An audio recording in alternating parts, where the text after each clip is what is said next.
At the start of the movie, we are introduced to a young man named Bong. Bong is extremely talented at cooking and is the youngest chef in Blue House, which is the official residence of the South Korean Prime Minister. That evening, Bong learns that the house is throwing a dinner party for a Chinese ambassador. The ambassador is extremely sensitive to fish bone, so Bong is instructed to prepare a delicious fish dish with no bones. Bong heeds their instruction and immediately starts preparing the dish. At nightfall, the dinner is ready and served to the ambassador. Sadly, as soon as the envoy bites the fish, he finds a hook in it. This puts Bong in a serious dilemma, as several guards search the mansion to find him. In the following scene, a pair of police officers investigating the incident arrives at Bong's apartment and knocks on his door. Bong knows that he's in trouble, so he tries to escape through the balcony, while the officers try their best to catch him. In the process, Bong unfortunately plunges into a pool below, smacking his head on the bottom of the pool. For some reason, he keeps falling, as a woman swims towards him and plants a kiss on his lips. When Bong wakes up, he finds himself on a strange bed in an even stranger room. Bong feels something is wrong and immediately rushes to a nearby mirror. His reflection surprises him as Bong discovers that he has become a woman. He contemplates for a second, but finalizes that he must be dreaming due to the fall. Bong creeps out of the room to figure out what's going on, but finds dozens of women outside who bow and refer to her as Your Highness. Surprised by this, Bong runs outside the building, but suddenly feels cold in her crotch. This is when Bong realizes that she has lost her banana.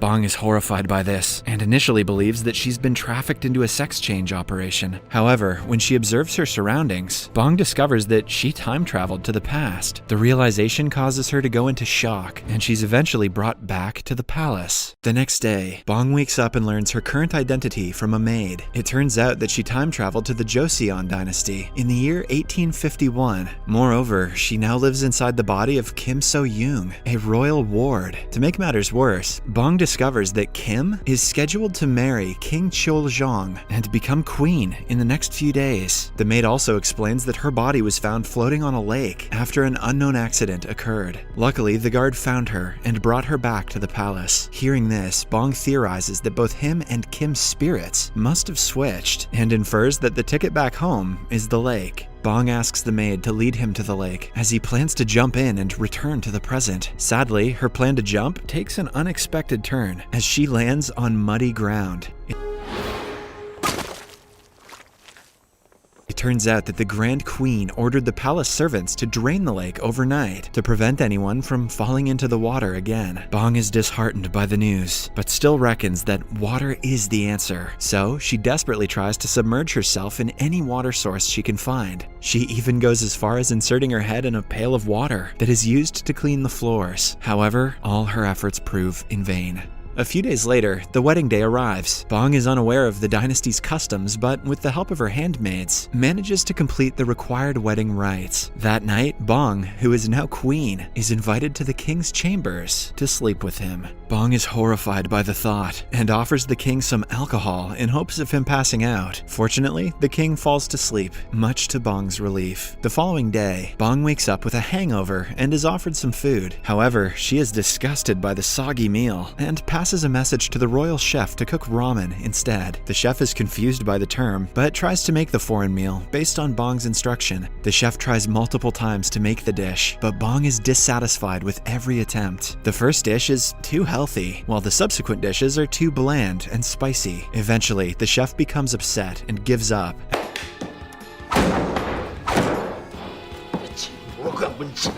Asking Bong to cook it herself. Bong, who still remembers her culinary techniques, decides to prepare the dish herself, which is pretty sweet because she could have had that cook killed for that lip. Bong enters the royal kitchen and immediately picks up a knife. Her maid is worried because the queen has never attempted to cook since her childhood. Hence, the maid, alongside the other servants, expect her to make a mess of the kitchen. However, Bong starts cutting the vegetables with great speed and precision, much to the servants' surprise. She cuts everything perfectly and at the right size, ultimately cooking a perfect dish. Bong takes the ramen back to her chambers and enjoys the meal with her right-hand maid. Back at the kitchen, the chef is envious of Bong's cooking ability qualities and proposes that the food simply looks good but doesn't taste nice. To test his theory, the royal chef tries the leftovers remaining in the pot. However, as soon as he has a bite, he is amazed with how good it is, so much so that he even drops his damn spoon.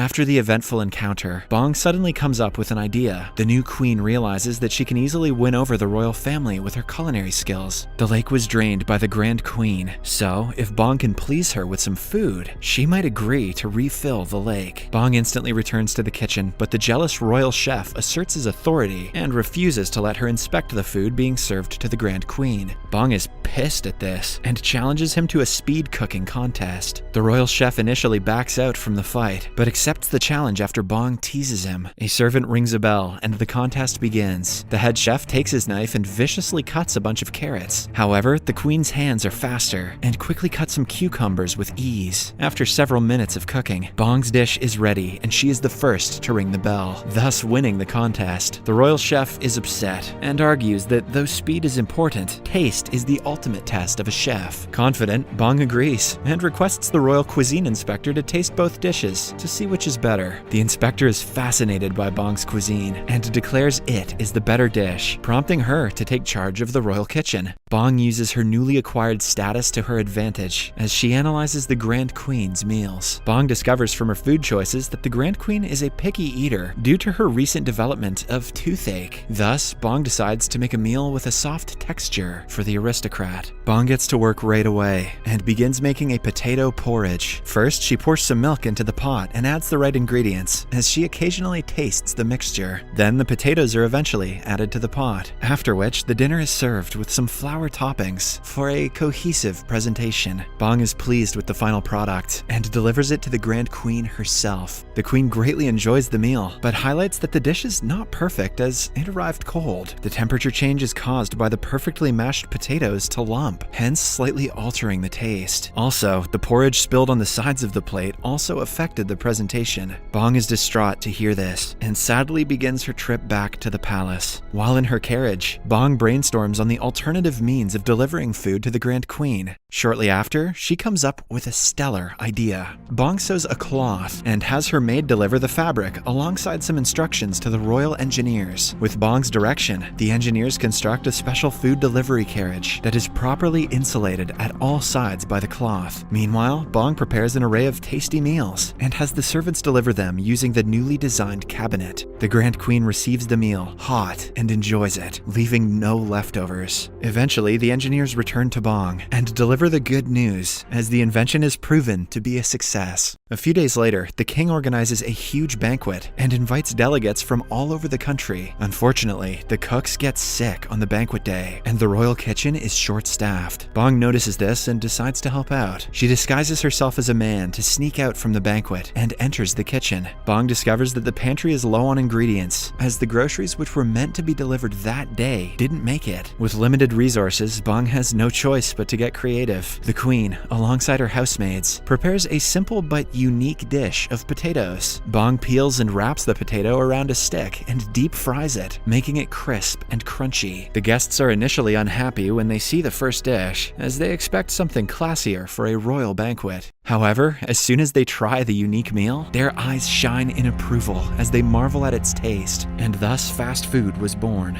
Bong's second dish is a bit more tasking, as there's no meat in the kitchen. She creatively decides to use beans to make a veggie burger with a tomato relish at the sides. Bong is pleased with her invention and names it McDonald's. Inspired by the modern McDonald's itself, the dish, just like the potato serving, is a smash hit as the guests savor the mouth-watering cuisine. For the final meal, Bong creates a classic jelly dessert, but with a twist. She writes special messages on the jelly sticks and calls them fortune jelly, as you get to read your fortune after you're done with the dessert. The guests enjoy the classic jelly and have fun reading their respective fortunes. Despite the initial hiccups, the banquet turns out to be a smash hit, thanks to Bong's cooking. The Grand Queen, who also attended the banquet, is impressed by Bong's skills and finally asks her to make a request. Without any hesitation, Bong asks her to refill the lake. The Grand Queen grants her request and commands the servants to start working on the job. Sadly, as it is the 19th century, there are no advanced machines to aid this task. Hence, the servants can only transport water manually with wooden buckets. The process is unbelievably slow, as the servants make a long trip from the town's well to the lake. Bong is annoyed by this and swiftly comes up with a new method. She asks each servant to stay at one spot and simply pass the bucket from one person to the other. The people are pleased with the system, as it makes the job easier and faster. They all continue the task and work on it patiently, while Bong oversees the lengthy process. Several days pass, but the lake is yet to fill. Bong soon gets tired of waiting and becomes desperate. Luckily, a heavy downfall begins, which slowly but gradually waters the lake. Bong is overjoyed by the weather change and dances ecstatically under the rain.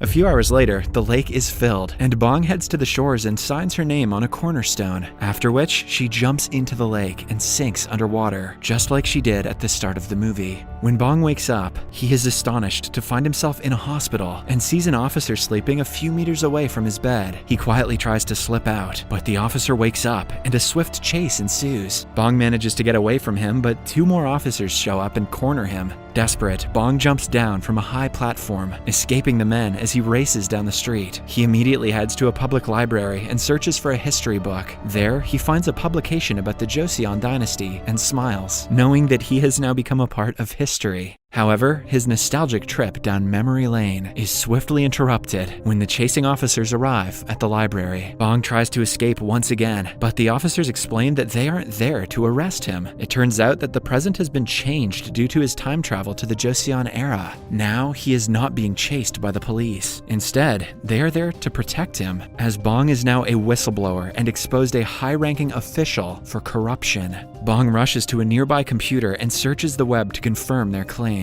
Soon after, he discovers that they are telling the truth, as history and the present world has indeed changed. The movie ends with Bong standing on a street as he relays a positive message on how a small change in the past can greatly affect the future. Also, the life lesson that meals are always better with Bong. Subscribe for more videos like this, turn on notifications, and leave a like to help the channel out. Thank you for watching.